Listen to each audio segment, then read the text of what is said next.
Hey, it's Vembo. I'm back playing on a new world in Minecraft once again, just taking it slow and exploring a bit. Anyway, sit back, relax, and let this play in the background while I share some Reddit stories that'll help you unwind after a long day. Feel free to drift off if you need to, and please consider subscribing if you want to see more content like this. Am I the bad person for not wanting to switch seats with a kid on a plane, even though I had the window seat? 28 was on a 5-hour flight last week for a work trip, and since I get a bit jittery on planes, I paid extra for a window seat because it genuinely helps calm me down. I like having something to focus on during takeoff and landing, and just seeing the clouds pass by makes the whole experience less tense. I boarded early, found my seat, and was getting settled when a woman walked up with her young son, probably around 8 or 9 years old, and asked if I would be willing to trade seats with him so he could have the window. I asked where their seats were, and she said she was in a middle seat 5 rows back. I felt bad, but I told her as politely as I could that I'd rather keep my seat since I specifically paid for it and flying makes me uneasy. She didn't argue, just kind of nodded and said, "Okay, no problem," and walked back with her kid, but I could already tell from her tone that she wasn't thrilled. I tried to brush it off, thinking that was the end of it, but about half an hour into the flight, I noticed her whispering to someone across the aisle from her and glancing toward me. A few minutes later, I saw a different passenger looking over at me with this weird kind of judgmental face, like I'd just told a puppy it couldn't have a treat or something. I put my headphones on and tried to ignore it, but then when I got up to use the bathroom, a man who I assume was her husband muttered, "Must be nice to sit in a kid's seat," under his breath, just loud enough that I could hear it. I didn't respond, mostly because I didn't want to cause a scene mid-flight, but it sat with me for the rest of the trip, like I didn't want to be the bad guy in this. I wasn't trying to be mean, and I'm not anti-kid or anything. I just don't think it's fair to expect someone to give up their seat, especially one they paid extra for, just because a kid wants it. It's not like I refused to give up a seat for someone who was sick or had a broken leg or something. And it's not like she even offered an equal trade.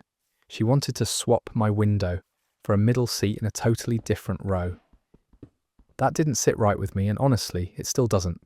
But at the same time, the way that family reacted made me feel like I'd broken some kind of unspoken rule. Like I was supposed to immediately sacrifice my comfort because a child wanted something. And if I didn't, then I was just some cold, selfish guy with no heart, which isn't how I see myself at all. I've given up seats before for elderly passengers or for families that got separated and clearly wanted to sit together. But this just didn't feel like one of those situations. It felt more like they assumed I'd cave in the moment the request was made, and when I didn't, they decided to act like I was the villain of the flight, and I could kind of tell they were trying to get others on their side, like they wanted the public pressure to shame me into switching after the fact, which made the whole thing feel even weirder and kind of manipulative. Maybe I overthought the whole thing. Maybe I should have just moved and avoided the awkwardness. But then again, where does that line stop? Do I give up something I paid for every time someone else wants it more? Do I let a stranger borrow my phone if they say their kid wants to play a game on it? I know that's a stretch, but still. The entitlement just threw me off. And then the passive-aggressive behaviour from the husband really sealed it. Like, if you're going to ask someone for a favour and they politely say no, maybe just accept that instead of turning it into this silent group guilt parade for the rest of the flight. But even after all that, I kept replaying it in my head. Was I too cold? Should I have just said yes and taken the loss for the sake of a kid's smile? Was keeping my seat really worth becoming the silent antagonist of row 14 for 5 hours? And now that it's been a few days, I still catch myself wondering if I accidentally turned into the kind of person I usually roll my eyes at, the stubborn traveller who thinks their seat is more important than anyone else's needs, even when those needs are coming from a kid who just wanted to look out the window at the clouds or see the city as we landed. Maybe the mum didn't plan ahead, or maybe it was a last-minute booking and she had no choice in their seat assignments. I'll never know, but maybe that should have made me more flexible. Still, It just didn't feel like my responsibility to fix that, and I wonder if people would have reacted the same way if the situation had been reversed. Like if I had asked someone to switch out of a window seat they paid for so that I could feel less anxious during the flight, would that have been seen as a reasonable request, or would I have been told to deal with it, since that's part of flying? Okay, here is my take on this. From what I am seeing, you are not the bad person. You paid extra for a specific seat that helps you manage anxiety, and politely declining a downgrade to a worse seat, especially one in a different row, is completely reasonable. You didn't raise your voice, you didn't shame the child, and you didn't inconvenience anyone. You simply chose to keep something you intentionally reserved and paid for. I could be wrong, but that's just me. Anyway, here's the next story. Bartenders, what is the most memorable interaction you had with a customer? He wasn't completely hammered, but I'll share my favourite interaction I've had with a bar guest that honestly was a huge eye-opener to how to live my own life. The restaurant bar I work at is an odd concept. We have a lot of different things going on throughout the week, so some nights it goes from a nice place to grab food and drinks for dinner to straight-up dance club, high-volume bar. I love it because it's just a glorious, well-executed and managed chaos. So working there always keeps me on my toes anyways. Getting off topic, we do trivia on Sunday and Monday nights, and our table taps big tubes of beer that sit on the table, or bar, so everyone can pour their own beer, are half-priced all night. So we were a fairly new establishment, and we were still getting a lot of new people in to see what all he fuss was about. This guy comes in and he's probably late 40s, normal-looking guy. My first thought was, he looks like a friend of mine's dad. I'm fairly observant and noticed his hands look like those belonging to someone who was in construction or some sort of manual labour type profession. Nothing wrong with physical labour. I've done the work myself. I just sort of scan people, naturally and harmlessly, in my head, put them into a certain stereotype, and then try to see if it holds up. I love it when the negative stereotypes don't hold up. I've been trying to work on not being so judgy, which I could have been like, this guy's probably going to be a typical sort of construction guy, whatever. I told him about the special and that it actually comes out cheaper to buy the beer tower at half price there and drink 3 of the large beers. He wasn't overly grumpy or snarky, just very short with his answers. Just seemed like he didn't want to talk much. If you want to listen, I'll talk, that's for sure. So I talked him into the tower. He watched whatever sports games were on the TVs, drank some beer and ate some food. Eventually, he loosens up and gets to talking about how he just moved back in the area in the last few months after living in New Orleans for 25 years. As we're talking about New Orleans, a classic rock song might have been Led Zeppelin. They're one of my favourites. So we'll say Ramble On came on. And I said, ooh, this is a great song. So we start talking about music. And he mentions he lived right outside of some fairgrounds in New Orleans. And he, his wife and daughter would walk down the street to concerts that would come through Widespread Panic. Was one band he mentioned that stood out and sort of bonded us because I had just seen them at Hangout Fest in Gulf Shores not long before this night, and we both like some of the same bands. Throughout our conversation, he would sort of randomly mention, well, yeah, my daughter's normally with me during this time, but she's in college now and down in Florida on spring break, which I mistook for a dad missing his daughter, who is now growing up, and the beer sort of bringing that emotional side out. Finishing our music conversation, he pays out. After he's been at the bar for about 3 hours, our conversation was sort of off and on. As I went back and forth to other guests, he gets up and asks which way to the restroom.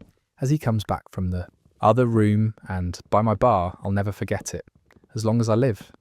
I'm not just saying that, but the events of our seemingly normal encounter got burned in my brain. He stops and sort of leans up to the bar and looks me in the eye and says, hey man, I'm sorry. If I was a jerk when I came in earlier, and I told him he didn't come across that way.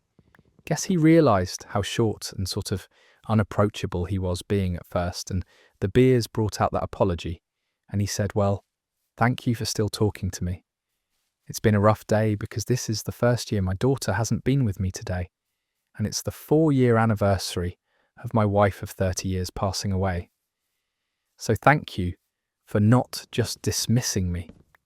He reached his hand out to shake mine and told me to have a good night and walked out the door. I'm a fairly emotional guy, not in a dramatic way or anything, just very empathetic, and I have recently lost my grandmother with whom I was very close, so I got teary-eyed, had someone watch my bar and go outside to smoke a cigarette and settle down.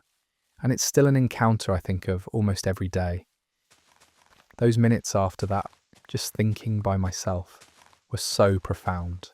This one hit me right in the feels. Sometimes the most profound human connections happen in the most unexpected places. That man carried his grief with such quiet dignity and found a moment of peace with a stranger who just listened. Sometimes that's all we need, is someone who doesn't dismiss us. Why did you and your first significant other break up? Around 14, me and a few of the guys I went to school with started hanging around with these girls from another school on the other side of the city. We hung out a lot, all friends. Then the other guys started dating some of the girls, and in an effort to not make me feel left out. I wasn't interested in dating at the time. I was quite happy playing football and chilling out, so they brought their other friend. We'll call her Maria anyway. Maria and I are talking. We have very little in common. I like sports and music. She likes to do very little, and read, I should point out here. Maria was absolutely stunning at the time. A solid 10, whereas I sat somewhere around a 5, pushing a 6, all good. This goes on for a few weeks. I like her. She's funny, gorgeous, and I was quite happy, basically sitting looking at her. This all takes place during summer holidays. Anyway, school comes around me, and one of my best friends are sat in our electronics class. We picked it for our GCSEs, and we were starting our projects that week. And he says, "I bet you £20 and a packet of whatever it is you're smoking that you can't make you and Maria official." I took it as a joke and said, "Yeah, whatever, man, you're on." So for the next few weeks, we were getting on. Well, we started meeting up earlier than the others and hanging out on our own. By this point, she'd found out that I liked her. But guys being guys, my friends never mentioned. If it was mutual, we hit each other's phone numbers as well, and would text all the time. This was back in 2004. We didn't have WhatsApp or iMessage. We had 10 pence and XTs and a pay-as-you-go phone anyway. Fast forward about 3 more weeks, we've sort of fallen into being a couple. We've not told anyone, as we're kind of just confused about it as well. She asks if I think we're a couple. I said, "It's up to you. I'm happy either way." She says, "Yeah, let's make it official." So back in those days, you had MSN Messenger and MySpace. So to make it official, it was a top friend on MySpace and a name drop in your MSN name. That happened. The friend that made the bet with me instantly messages me, saying stuff you've told her, and she's going along with it. I asked what he was about. He says the bet we made. I said I thought it was a joke. And he said we were just going to see what happened anyway. The next time I see him, he pays up, even though I said I thought he was joking a year or essay. Oh, later, me and my mates are stressed as hell. GCSEs are getting us down. We're starting to worry about college, etc. So electronics class happens again. I'm nearly done with my project, a laser-tripped home security system made for under £20. He's finishing up his road safety thing, and knocked my project off the table while I was picking some more parts out of my tray of components. I'd ordered, I get back to the desk, and my stuff's in pieces on the floor. I go mental. It took me about 6 months to design order parts and build to a point where it would work. I punched him for it. He knew how hard I'd worked on it, after I gave him what I thought was a well-deserved beating. He says he's going to tell Maria about the bet he proceeds to do. So the next time I saw her, she gave me a slap, says, "So this year was nothing but a bet between you and your mates. You're a jerk." His girlfriend splits up with him because he split me and Maria up. And she thought I was a nice guy, and he'd messed my electronics course up entirely. A few months later, me and Maria bump into each other, out and about. I'm off to band practice. She's going to the library next to the practice rooms. After we've done our respective activities for the day, we met for a milkshake, had a chat, and tried again. 5 months later, we split again. For unrelated reasons, I just wasn't into it anymore. Fun times. The classic tale of a bet gone wrong, and a friend who couldn't keep his mouth shut. Nothing quite destroys young love, like finding out it started as a £20 wager between mates at least. He got his money and learned that some friends aren't worth keeping around. What was the worst reason someone gave for breaking up with you? About 6 years ago, I lived in an extremely tiny town. Nobody locked their doors or cars or anything of that sort. Everyone knew each other, and it was a very tight-knit community. For reference, I am 25 years old, 6 feet 4 inches, 260 pounds, around 10% body fat. I have an IFBB Pro card in bodybuilding. This will come into play later in the story, so my wife and my dog are sleeping in our bedroom, which is on the opposite side of our apartment, with the door closed so the dog doesn't rummage through the garbage at night while we sleep. It's raining outside, and usually the apartment creaks and makes noises because it's very old, but I know the sounds and go back to sleep, as it happens every night. Now this night in particular, I was hearing some extra noises. My dog W, who usually ignores the sounds as well, was going absolutely bonkers in the room. He's not a barker, but he lets me know when he hears something by jumping on the bed and licking my face. Also when he's scared. So to get back to the story, my dog is going nuts. My wife is sound asleep, and I'm up watching Netflix at around 3 a.m. when I have work at 8 a.m. I keep hearing these faint noises like a cabinet opening and closing. But like I said before, we are in a very small community, and I think nothing of it. No way, someone is actually in my apartment. So all of a sudden I take one earphone out and I hear the flicker of a light switch. It's an old house, so it has those loud light switches that flicker when you turn something on and off. I immediately knew something was wrong, as this is not a sound I know.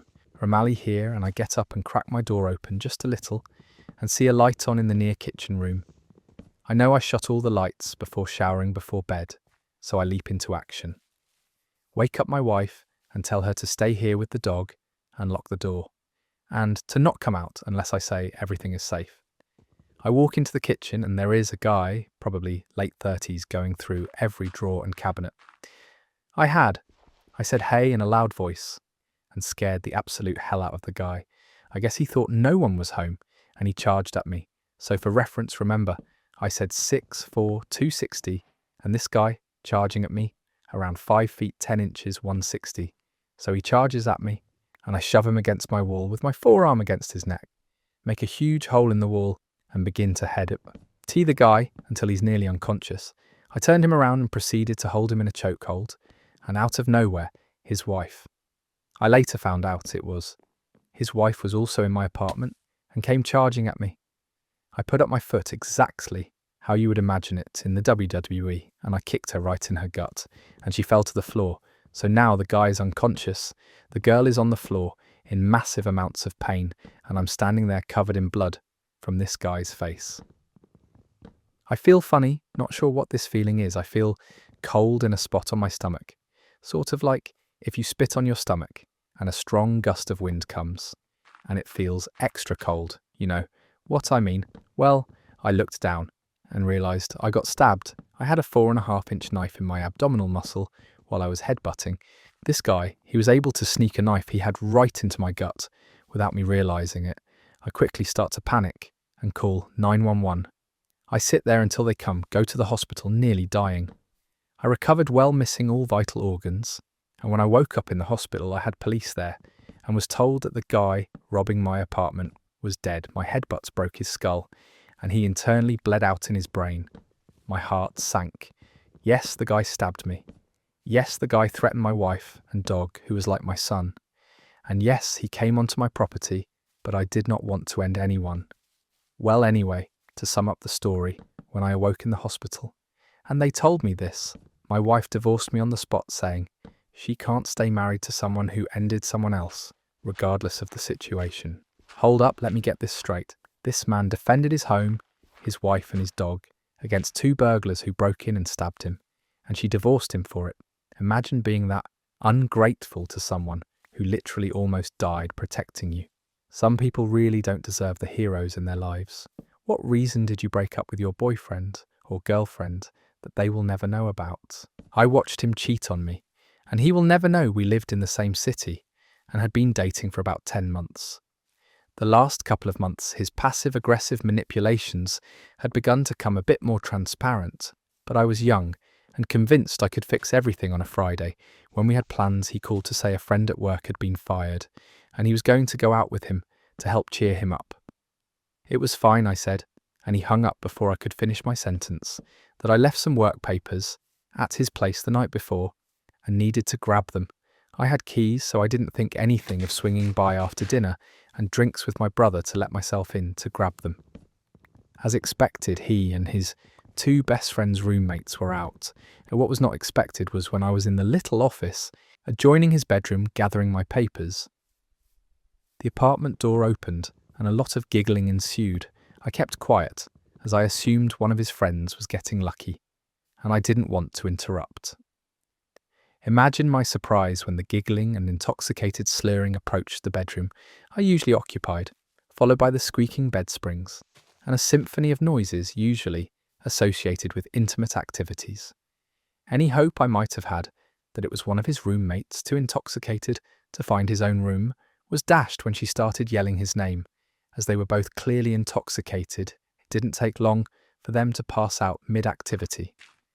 I managed to unfreeze myself, and after spending several very sad moments looking at the irrefutable proof that this relationship was not worth saving, I slipped out.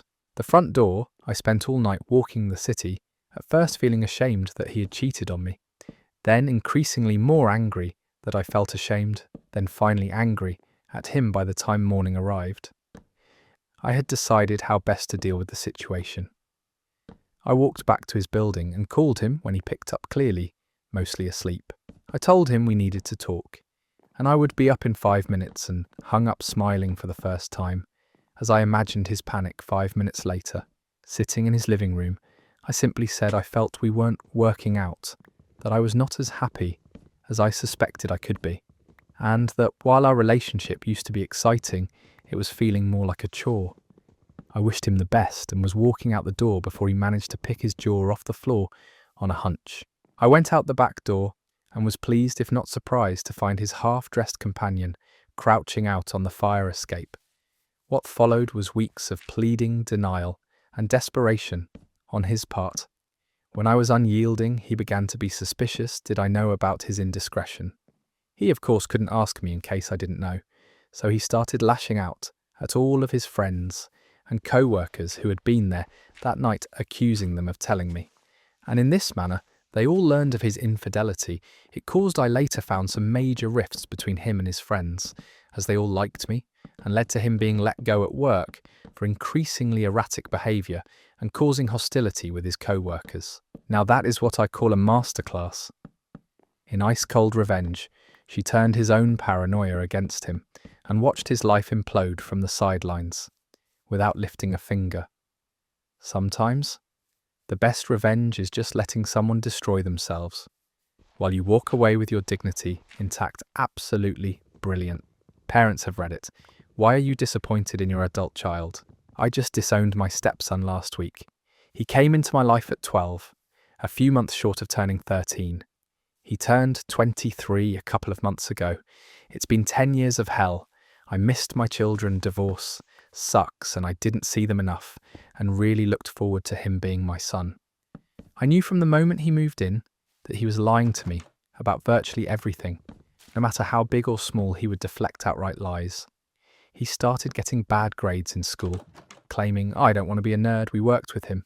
He'd get straight A's for 6 weeks, then purposefully start failing again.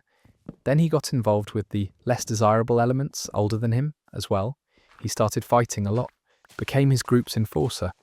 At 15, he got locked up in a juvenile detention centre with a boot camp-like program for 6 weeks. Model citizen, perfect grades.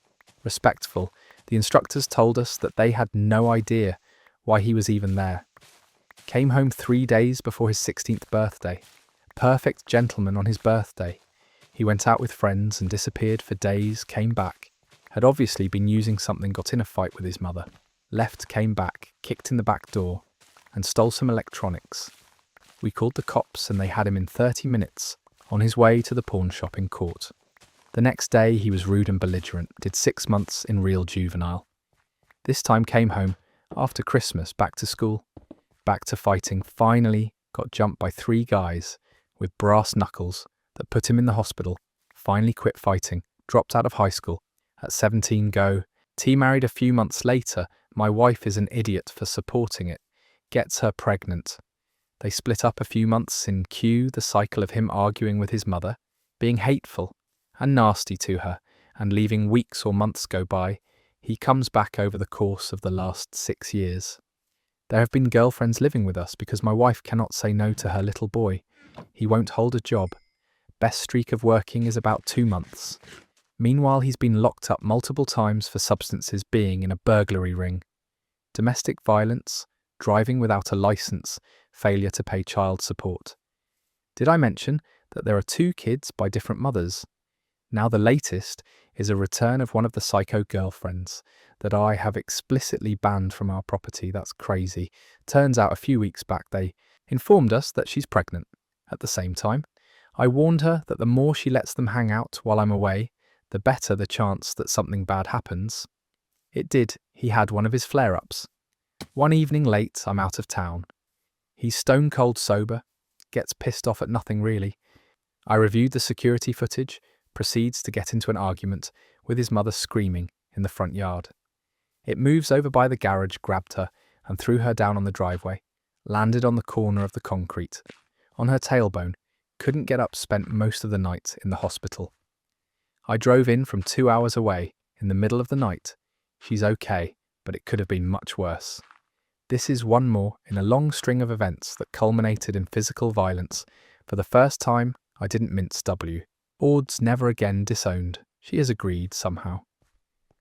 I don't think it will last, and that makes me sad. I have been clear though, from here out she can pick one of us, him or me. Some people just can't be saved, no matter how much love and second chances you give them.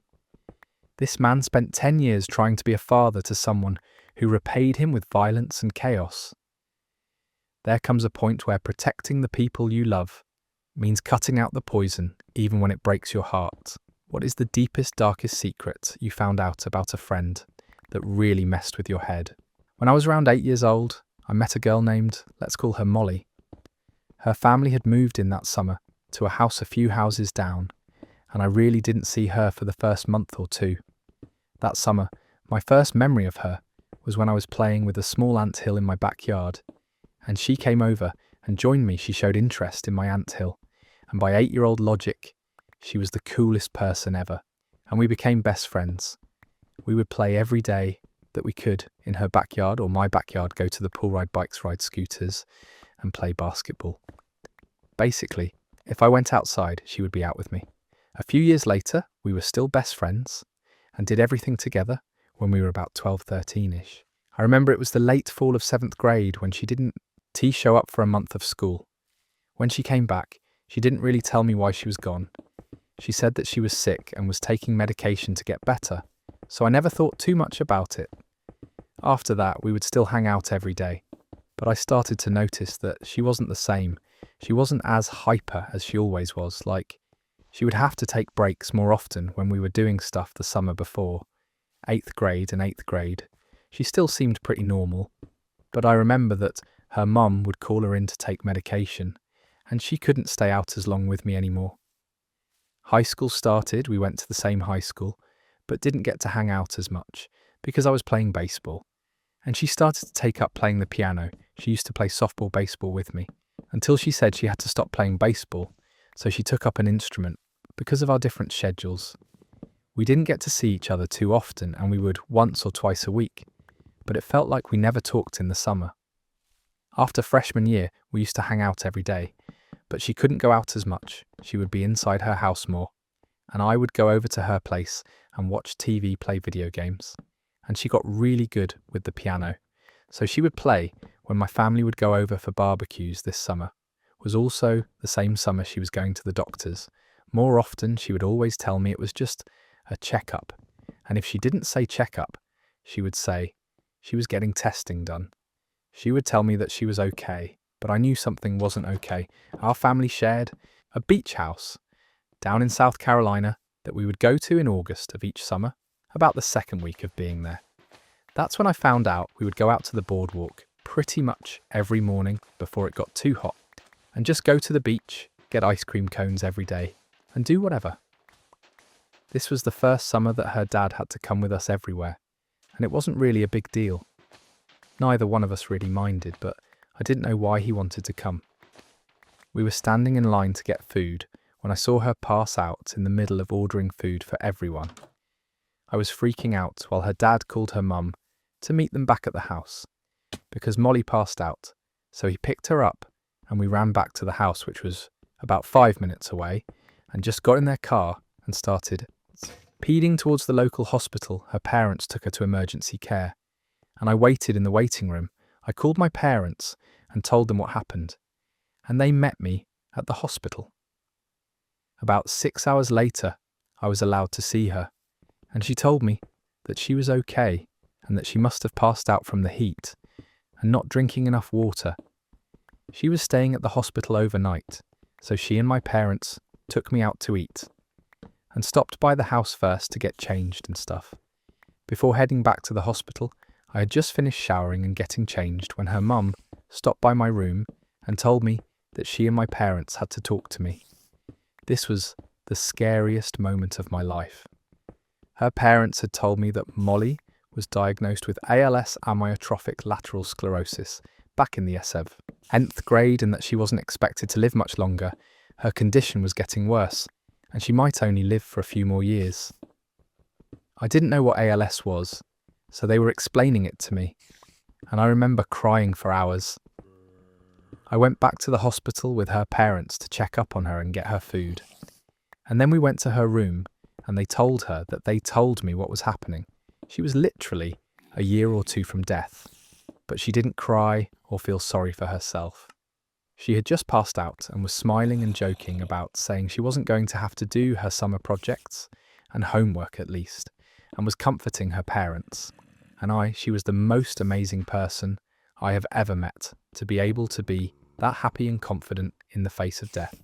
She ended up coming back to school, held at full with me, and she told our small circle of friends what might happen to her in the coming year and how she wanted it to be the best year. It was the most bittersweet moment of my life. All my friends and I quit sports and after school clubs so we could hang out with her every day, and we all just did whatever she wanted, any place she wanted to go, anything she wanted to do. My parents would even let me sleep over at her house whenever we wanted, and I basically ended up living with her for the entire sophomore year of high school. That was the most fun year of my life, and I won't forget it. That summer, her condition worsened, and on August 17th she passed away.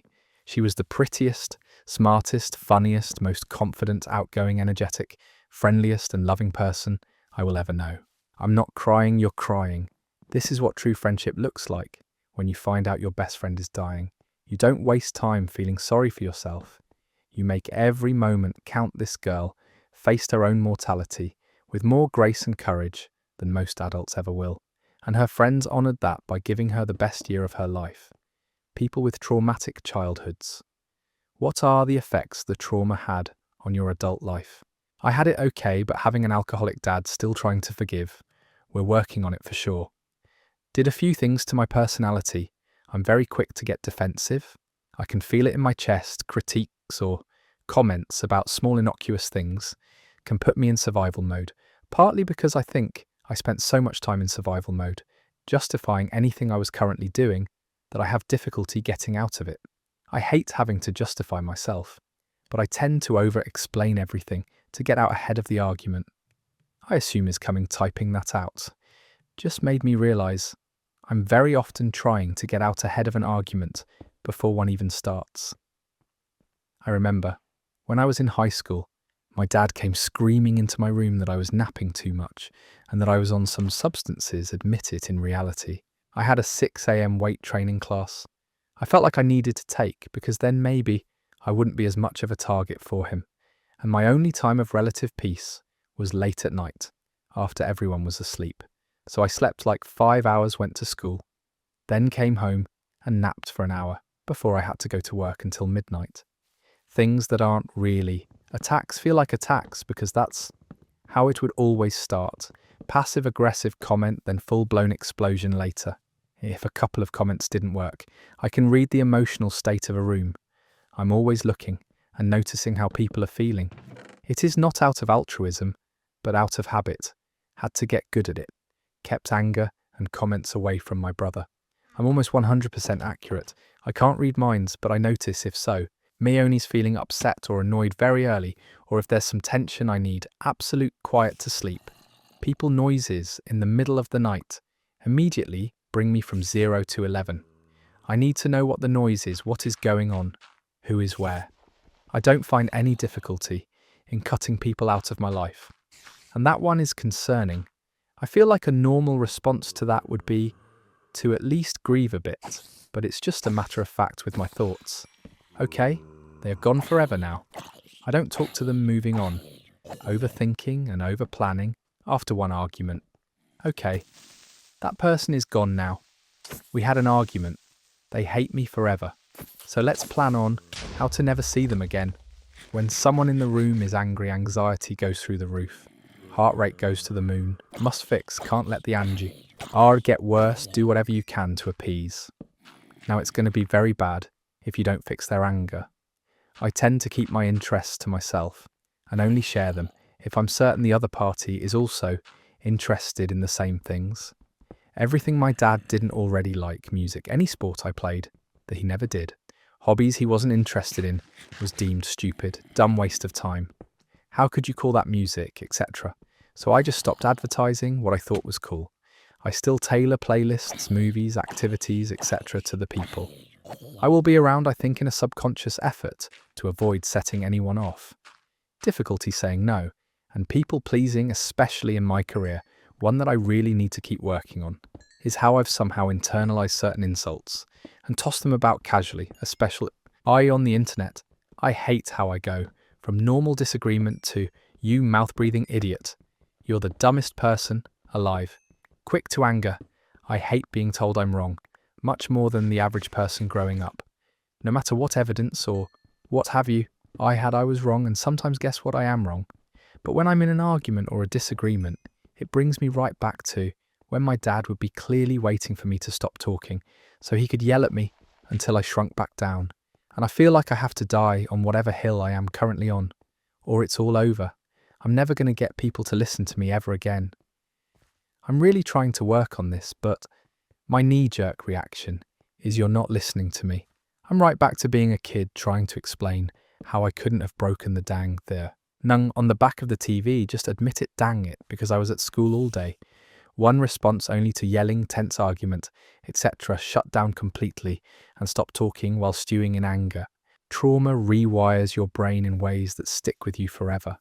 This person has turned hypervigilance into an art form, constantly scanning for threats that might not even exist. It's exhausting to live like this, but it's also survival mode, burned into your DNA. The fact that they're self-aware about it is the first step to healing, but undoing decades of conditioning is no joke.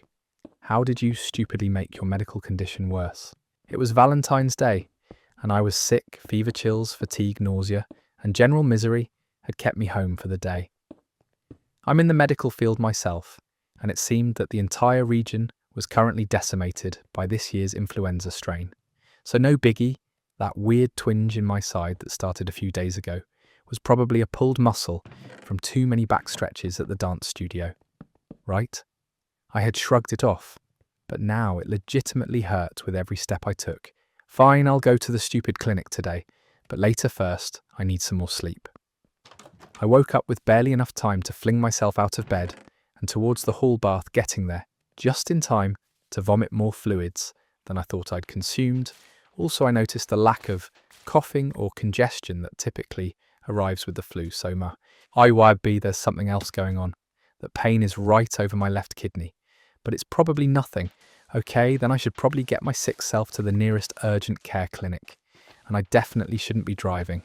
I called my husband and explained the current circumstances, asking him to come home and take me to the doctors, because I'm a stubborn paramedic who hates it when people go directly to the hospital's emergency room for ridiculously minor things. I went to an urgent care clinic near my house. I expected to have a physician assistant confirm my self-diagnosis and tell me to tough it out with over-the-counter meds. Because treating a virus like influenza usually means managing the symptoms and trying to decrease the discomfort. The physician assistant took a quick look at me and told me to go to the emergency room, as is my nature. I protested, but she was serious enough that I was actually considering going. I finally agreed to go, just to make my husband more comfortable with the situation.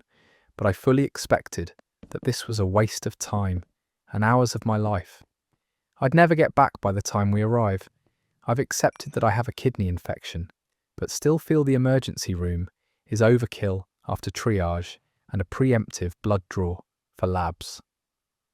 I was taken to a room I didn't even have time to change into the stupid drafty hospital gown provided before my nurse arrived to start an IV to treat my dehydration. Cool, pretty standard stuff. So far, several minutes later, I was talking with a physician about my signs and symptoms when there's a knock at the door and a lab tech entered to hand deliver my test results. Oh, this can't be good. I watch the doctor's eyes widen as she reads the values, and then she announces, yeah, we're going to be keeping you overnight. She then orders a second IV line hardcore painkillers and a massive dose of antibiotics, and leaves me trying to figure out what just happened through a pain and narcotic haze. Well, okay, it is around 8 in the evening at this point, so overnight observation seems reasonable. I expect a patient transport tech to come fetch me and take me upstairs to a general medical ward. Instead, a nurse starts to wheel my bed towards the elevator, which is really weird. Nurses usually have better things to do than move patients between wards at this point. I hadn't been told anything about what was wrong or where I was going, but I start to get somewhat nervous as I'm wheeled into an intensive care unit. I rationalise this by telling myself that they must be out of general medical beds, and so I'm being put into this room as overflow. It's a huge room, and my nurse appears to have only one patient. Man, this keeps getting weirder within minutes. I'm hooked up to every type of monitor I've ever attached to a patient, and then some plus I've got a transmitting cardiac monitor stuck to me too. My nurse goes through the endless list of health history, lifestyle, and medication questions, and asks my husband to bring my birth control pills from home. What the hell, I have a kidney infection. And this is ridiculous. Is that really necessary? I mean, I'll be home tomorrow. She looks at me with both amusement and pity, and then continues bustling about the room doing important nursing tasks. Yeah, I was wrong, it wasn't the flu. She shattered my last layer of denial by showing me my lab results, and holy hell, my white count is 28.77. I'm dying. A normal white blood cell value is between 3 and 10, and I was so far past that I was in critical condition. Turns out I was in septic shock in addition to renal failure and septicemia, and had I waited a few more hours to seek medical help, I'd have probably been toast. I couldn't deny the seriousness of the situation anymore, but I just felt too sick to even care after a sleepless night in an endless parade of nurses, technicians, X-ray imaging techs, and a priest. I finally met my attending physician and a whole crew of residents. I'm exhausted, grumpy, and in pain, but apparently I still need to be lectured on how dangerously close to death I've gotten by waiting to seek help, despite the fact that I had practically zero reason to suspect anything serious anyway. Afterwards, we have a nice round table discussion of my treatment plan, how the antibiotics are working, and about how I'm probably going to be just fine in a couple days wrong. Again, turns out the massive infusion of fluids and treatments to kickstart my kidneys caused my lungs to fill with fluid, resulting in a condition where, well, you can't breathe. The little sacs in your lungs that do the oxygen exchange were effectively flooded, meaning that no matter how much air you're gulping in, you simply can't extract the amount of oxygen needed to live without medical intervention. I really didn't want to end up intubated with a ventilator breathing for me and my awesome attending. Let me try the less dramatic option of staying awake to remember to breathe. It sucked seriously, the worst, most miserable experience I've been through. But it worked, and on the morning of day 5 in the hospital, I got transferred to a general medical ward. It was blessedly quiet, at least until I dozed off, and my oxygen levels would drop again, and then the monitor would shriek me awake. I was slowly weaned off of supplemental oxygen over the next few days, and eventually got to go home on the condition that I'd sleep with a little extra oxygen at night. The scariest thing about the whole experience was how it snuck up on me. So stealthily, our working theory is that I must have had a completely asymptomatic urinary tract infected ion that progressed to my kidneys, but we'll probably never know for sure. I mean, UTIs aren't generally subtle, and if I'd even suspected that I had one, I'd have gone to urgent care for testing, and an antibiotic. I knew what to look for. And it still nearly ended me. I'm fine now, feeling much better. I'm definitely still tired and lack stamina, but I'd say I'm at about 85%, and it shouldn't be too long until I'm as completely healthy as I'm likely to get. I may have lost some kidney function, so I'll continue to go in for routine blood tests, but we're very optimistic about how the most recent scans looked. Medical professionals really do make the worst patients. This paramedic almost died because she kept downplaying her symptoms and convincing herself it was just the flu. Sometimes knowing too much can be dangerous because you talk yourself out of taking things seriously when your body is literally screaming for help. Trust your instincts, even when your brain says otherwise. Thanks for sticking around through these wild stories from the depths of the internet. If you're still here and enjoyed, consider hitting that subscribe button for more content like this.